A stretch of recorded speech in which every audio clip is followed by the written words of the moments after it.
भाई और बहनों, दर्शकगण, श्रोतागण, मातृशक्ति को नमन।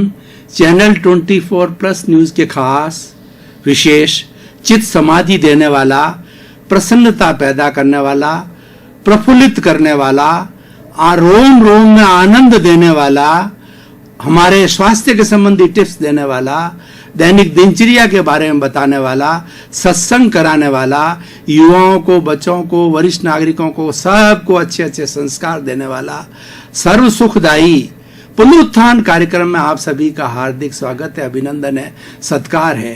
पुनरुत्थान कार्यक्रम का उद्देश्य है कि विधायक भावों को पैदा करना।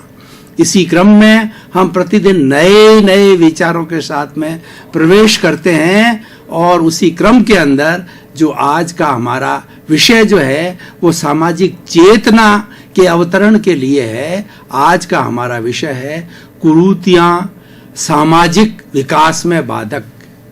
भाई और बहनों, दर्शकगण, श्रोतागण, कुरीति किसे कहते हैं?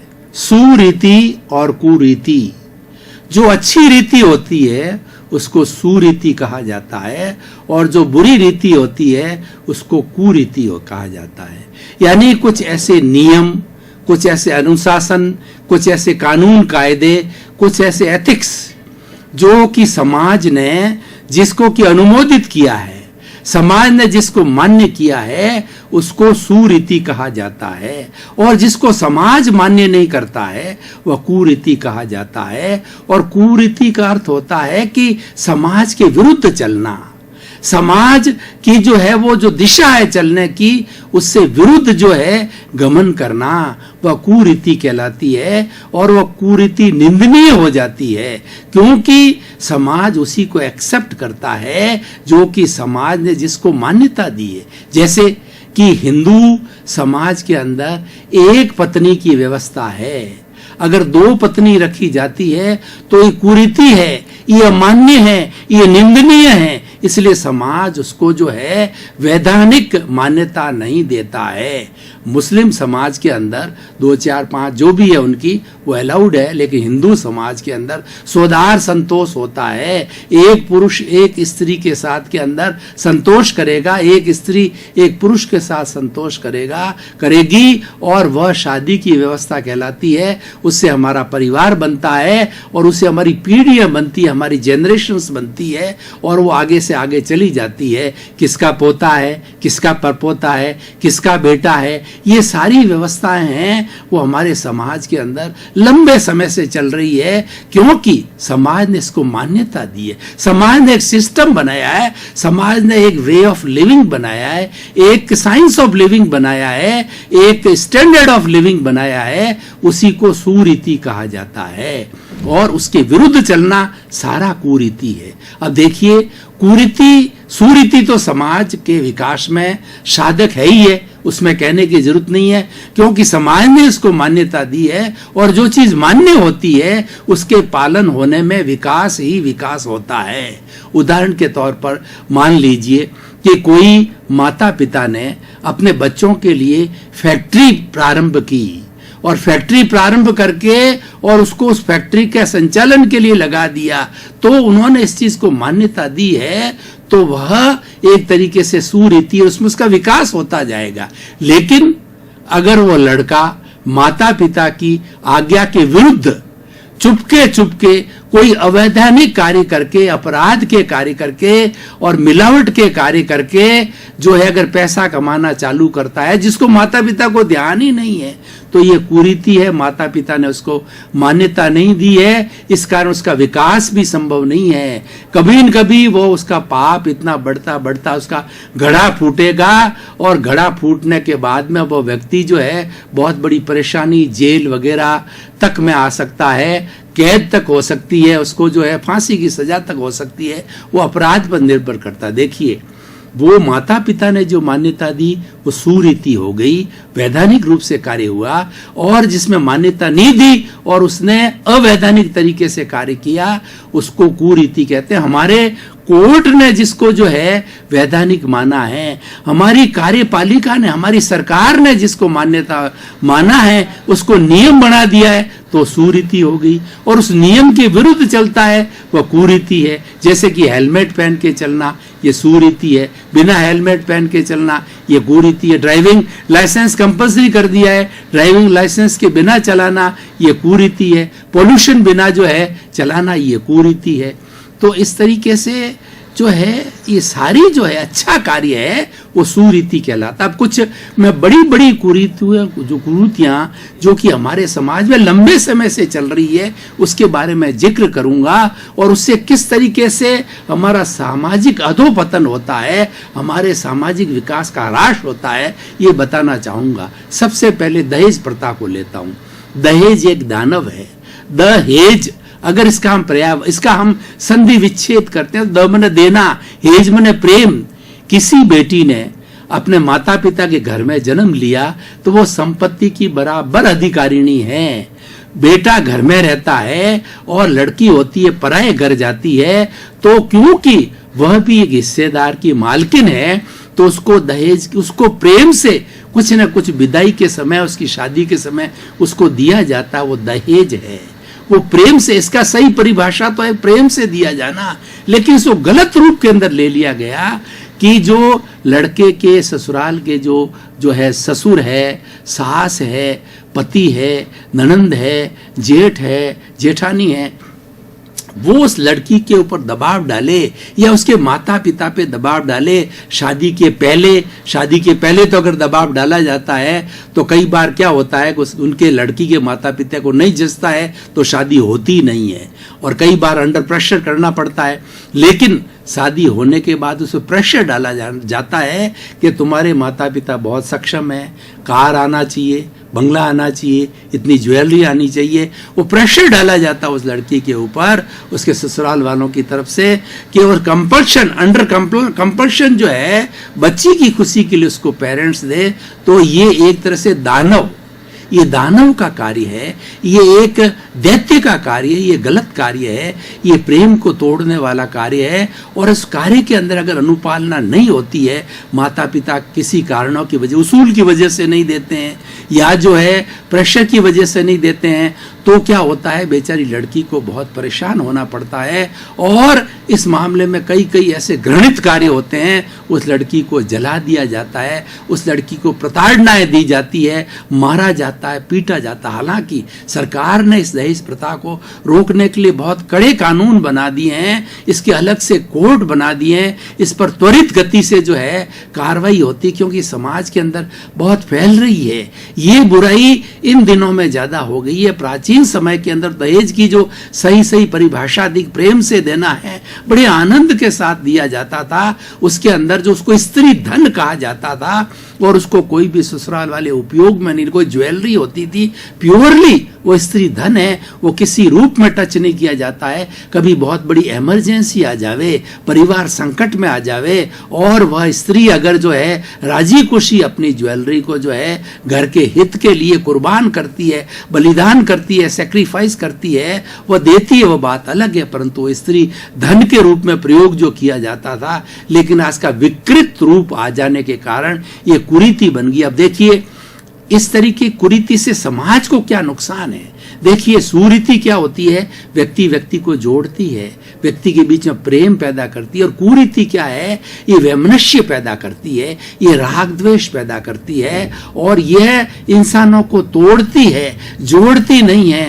एक तरीके से दुख का वातावरण बन जाता है और ये कई परिवारों के बीच में होता है तो उसका सारा प्रभाव समाज के अंदर पड़ता है। समाज के अंदर मैत्री की भावना धीरे धीरे गायब होती है, प्रमोद की भावना गायब होती है, प्रेम टूटता है, भाईचारा टूटता है, वात्सल्य टूटता है, सम्मान टूटता है। इससे जो है हमारा सारा विकास अवरुद्ध हो जाता है। देखिए भाई और बहनों, दर्शकगण, श्रोतागण, विकास दो तरह के होते हैं। एक बाह्य विकास होता है, एक आंतरिक विकास होता है। बाह्य विकास का मतलब हमारा आर्थिक विकास, हम आर्थिक रूप से कितने समृद्धि से रहते हैं, आराम से रहते हैं और अपना लिविंग स्टैंडर्ड अच्छा बनाते हैं और उसके साथ साथ के अंदर हम अपनी अपनी लाइफ स्टाइल को अच्छा बनाते हैं और अपना लिविंग स्टेटस अच्छा बनाते हैं, बच्चों को अच्छा पढ़ाते हैं, अच्छे तरीके से रहते हैं और बड़ी खुशनुमा वातावरण में रहते हैं, ये सारा जो है वो बाह्य विकास होता है। लेकिन बाह्य विकास से भी ज़्यादा जरूरी है वो है आंतरिक विकास। आंतरिक विकास हमारे आत्मिक मूल्यों का, हमारे मानवीय मूल्यों का विकास है, वो आंतरिक विकास कहलाता है, जिसके अंदर देखिए प्रेम, सौहार्द, भाईचारा, सम्मान, मैत्री, प्रमोद, करुणा, मध्यस्थता और उसके साथ सहनशीलता, त्याग, ये आंतरिक उत्थान है, ये आंतरिक विकास है, ये मानवीय मूल्यों का विकास है, ये आत्मिक मूल्यों का विकास है। और ये विकास जहाँ पर होता है वो समाज सुदृढ़ होता है, वो समाज अच्छा होता है, वो समाज फलता है, फूलता है, विकासशील होता है। कई देशों की बात होती है, विकसित देश, अविकसित देश और विकासशील देश। जो बहुत ज़्यादा समृद्ध है, अमेरिका जैसे, वो विकासशील कहलाते हैं। भारत जैसा विकसित देश है जो कि विकास कर रहा है, और अविकसित देश है जो छोटे छोटे देश हैं जो भी विकास जिनका पूरा हो नहीं पाया है, वो अविकसित देश कहते हैं। ये सब बाह्य विकास है, भीतर का विकास है। आंतरिक मूल्यों का विकास करना भीतर का विकास है, वो सच्चा विकास है। और वही मनुष्य में इंसानियत पैदा करता है, मानवता पैदा करता है, मनुष्य मनुष्य को जोड़ता है, मैत्री की भावना पैदा करता है। भाई और बहनों, दर्शकगण, श्रोतागण, अब मैं आपको कुछ और कुरीतियों के बारे में बताना चाहता हूं। बाल विवाह। देखिए, आजकल तो काफी शिक्षा बढ़ गई है, तो बाल विवाह कम हो रहे हैं, लेकिन हो रहे हैं।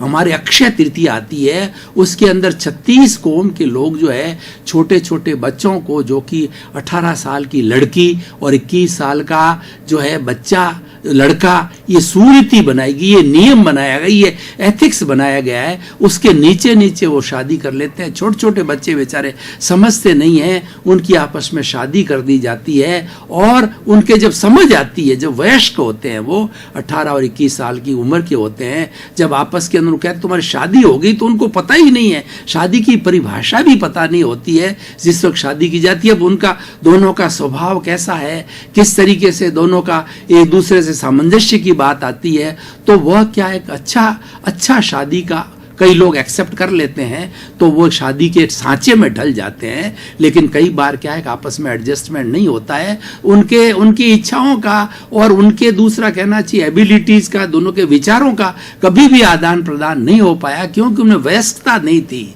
उसके अंदर मैच्योरिटी नहीं थी। तो वो कई बार जो क्या विवाह छूट जाते हैं, और ये बाल विवाह घातक सिद्ध हो जाता है, क्योंकि इससे वो जो दो परिवार के बीच के रिलेशंस टूटते हैं, और रिलेशंस टूट करके दो के परिवार के नहीं टूटते हैं, वो बहुत बड़ा मल्टीप्लाई होता है। हमारी भारतीय संस्कृति एक जॉइंट फैमिली की संस्कृति है, जिसके अंदर की ससुराल पक्ष और जो है अपना पियर पक्ष दोनों मल्टीप्लाई होकर के, जैसे कि 2 और 2 मिलकर के 4 होते हैं, 10 और 10 मिलकर के 100 होते हैं, तो उस तरह से 2 घरों की संस्कृति मिलकर के ये मल्टीप्लाई हो जाती, रिलेशंस जो है कई गुना बढ़ जाते हैं। और ये हमारे भारत की विशेषता है। और इस तरीके से जो है वो ये बाल विवाह एक कुरीति है, इसको रोका जाना चाहिए, और बराबर सरकार इस पे प्रयास कर रही है। और हमारे पुराने समाज सुधारक हुए हैं, राजा राम मोहन राय, स्वामी जो है वो दयानंद सरस्वती, और उसके बाद कबीर जी, ये जितने भक्ति मार्गी हुए हैं, कबीर जी, तुलसीदास जी, चैतन्य प्रभु और अपने रहीमदास जी, और उसके अलावा जो है हमारे बड़े बड़े महापुरुष हैं ना, इन पर उन्होंने बहुत कुरीतियों को जो है वो उन्मूलन करने के लिए बहुत कार्य किया, लोगों को प्रेरित किया कि इससे समाज का विकास जो है रुकता है, और समाज के अंदर अड़चन आती है, समाज अच्छा नहीं बन पाता है, समाज में स्थायित्व नहीं आता है, समाज में प्रसन्नता नहीं आती है। इस कारण से उन्होंने प्रयास किया, और प्रयास के बाद भी अभी तक कुरीतियां जो है अभी तक चली आ रही है। अब देखिए थोड़ी और कुरीतियों को हम आगे देख करके देखें। मृत्यु भोज, देखिए कि किसी के पेरेंट्स है वो चले जाते हैं। ये जीवन मरण किसी के हाथ में नहीं है, ये नियति का योग होता है और समय पर हरेक को जाना होता है और हरेक जाता है। लेकिन उसकी मृत्यु के पीछे जो भोज दिया जाता है और उसके अंदर वो कंपल्सरी हो जाता है, उसमें पूरे गांव को जीवन दिया जाता है, गांव को, और दूसरा क्या है, पितरों का श्राद्ध किया जाता है और कई तरह की ऐसी ऐसी प्रथाएं हैं कि जिससे कि उस अगर कोई व्यक्ति सक्षम ना हो तो उसके ऊपर एक बहुत बड़ा बर्डन आता है और ऐसी ऐसी स्थितियां आती है कि वो कर्जा लेकर के और वो मृत्यु भोज करता है, लाखों रुपए खर्च करता है, उस कर्जे को चुकाने में उसकी पूरी जिंदगी चली जाती है। बोलिए उस परिवार का क्या विकास हुआ? जब परिवार का ही विकास नहीं होगा तो समाज का विकास कहां से होगा? इसलिए कहा है सुधरे व्यक्ति समाज व्यक्ति से राष्ट्र स्वयं सुधरेगा। सबसे हमारा जो कंपोनेंट विश्व का 7 अरब की जनसंख्या है वो छोटी यूनिट है, वो मनुष्य है, वो इंसान है, उसको सुधारना है। अगर एक व्यक्ति सुधरता है, एक व्यक्ति 11 को सुधारता है और 11 है वो 111 को सुधारते हैं, इस तरीके से ये साइकिल जो मल्टीप्लाई होती जाती है, उससे से बिगाड़ होता है। अगर एक व्यक्ति बिगड़ता है तो उसके साथ साथ में कितने लोग बिगड़ते हैं और ये क्या पतन होता है, ये साइकिल चलती है, नेचुरल साइकिल है।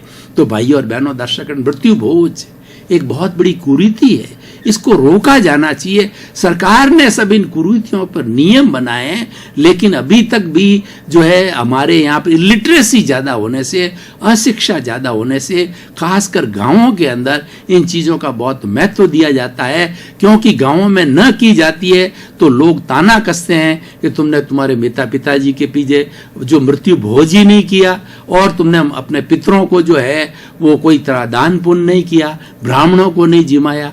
तो इस तरीके की ये कुरीतियां हैं जो है वो हमारे सामाजिक विकास के अंदर लगातार बाधक है। अब थोड़ा सा हम आगे चले, पर्दा प्रथा। हालांकि पर्दा प्रथा शिक्षा आने से बहुत कुछ कम हो गई है, लेकिन पुराने जमाने के अंदर पर्दा प्रथा बहुत ज्यादा थी। पर्दा स्त्रियां पर्दे के अंदर ही रहती थी, पर्दे में रहने के कारण के अंदर उनका विकास नहीं होता था, उनको ज्यादा शिक्षा नहीं मिलती थी। और जो जिन और ये पुरुष प्रधान जो हमारी संस्कृति जो आज भी है, ये पहले बहुत ज्यादा बनी हुई थी, स्त्री को इतनी स्वतंत्रता नहीं थी पर्दे प्रथा की वजह से। लेकिन जब शिक्षा बढ़ी और पर्दा प्रथा जो है प्राय आजकल मिट गई है, गांवों में तो अभी भी है, लेकिन फिर भी जहां पर भी है वहां विकास संभव नहीं हो रहा है, वहां उनको अधिकार ही नहीं दिया जाता, उनको चांस नहीं मिलता है। और जहां जहां पर शहरों के अंदर बच्चियों को पढ़ाया जाता है, विकास क्या किया जाता है, तो हम देख रहे हैं कि वो परचम फहरा रही है। वो जीवन के हर क्षेत्र के अंदर, चाहे हमारी सेना का क्षेत्र हो, चाहे वायु सेना का क्षेत्र हो, थल सेना का क्षेत्र हो, स्थल सेना का क्षेत्र हो, पुलिस का हो, किसी भी फ्रंट के अंदर स्त्री, चाहे उड़ान जो मंगल ग्रह पे जाने की बात हो, चंद्रमा के जाने की बात हो, वहां पर स्त्रियों ने आजकल परचम फहराए हैं, शिक्षा के अंदर परचम फहराए हैं, क्योंकि उनको भी स्थान मिल रहा है। उनको पुराने समय के अंदर जो है उनको चांस ही नहीं मिलता था, तो बेचारी अपनी जो योग्यता थी प्रदर्शित नहीं कर पाती थी। लेकिन आज वो प्रदर्शित कर रहे हैं। तो कहने का अर्थ ये है कि जितनी कुरीतियां हैं जिसको कि समाज ने मान्य नहीं किया है, सारी सामाजिक विकास में बाधक है, परिवार के विकास के अंदर बाधक है, और वो परिवार को आगे बढ़ने नहीं देती, समाज का विकास नहीं होने देती। भाई और बहनों, दर्शकगण, ऐसी कई तरह की जो है जैसे तलाक है, ये भी एक कुरीति है। देखिए कि मतलब तलाक बहुत बड़ा, खाली तलाक कहने से, हालांकि अब नियम बन रहे हैं, इसके ऊपर लागू भी हो रहे हैं, खाली कहने से एक दूसरे को छोड़ देते हैं, कौन उसका भरण पोषण करेगा, कौन संभालेगा, बच्चों का क्या होगा, खाली कह देने से, कोई छोड़ देने से थोड़ा ही हो जाता है। तो इस तरीके से ये कुरीति है। सती प्रथा का तो प्राय आजकल उन्मूलन हो गया। पहले बहुत ज्यादा जो ये प्रथा थी कि जब पति मर जाता था तो उसकी जवान पत्नी कैसी भी उम्र की होती थी वो साथ में जलती थी। अब देखिए, ये तो प्रकृति का नियम है, आना जाना हरेक को जाना है, कोई आगे जाता है, कोई पीछे जाता है, लेकिन जिंदा दिल, जिंदा जी जो मर जाना, या उसको अपने आप जो है फोर्स कर देना कि वह जो है आग के अंदर जले, उसके साथ में सती हो जावे, तो ये बर्बरता है, ये नरसंहार है और ये जो है फोर्सफुल एक मृत्यु है, ये तो बहुत बड़ी घातक चीज है। दर्शकगण, श्रोतागण, भाई और बहनों, आपका बहुत बहुत धन्यवाद। आप पुनरुत्थान कार्यक्रम को देखते जाइए। पुनरुत्थान कार्यक्रम की क्वालिटी दिनों दिन सुधर रही है, क्योंकि आप देख रहे हो, आपका फीडबैक आ रहा है, आपकी रुचि का पता चल रहा है और समाज में अवेयरनेस आ रही है, समाज के अंदर परिवर्तन आ रहा है, व्यक्ति बदल रहा है। इसीलिए ये सारी जो क्रेडिट है चैनल 24 को, पुनरुत्थान कार्यक्रम को जारी, उसका कारण आप है। आपके प्रति मंगल भावना, शुभकामनाएं।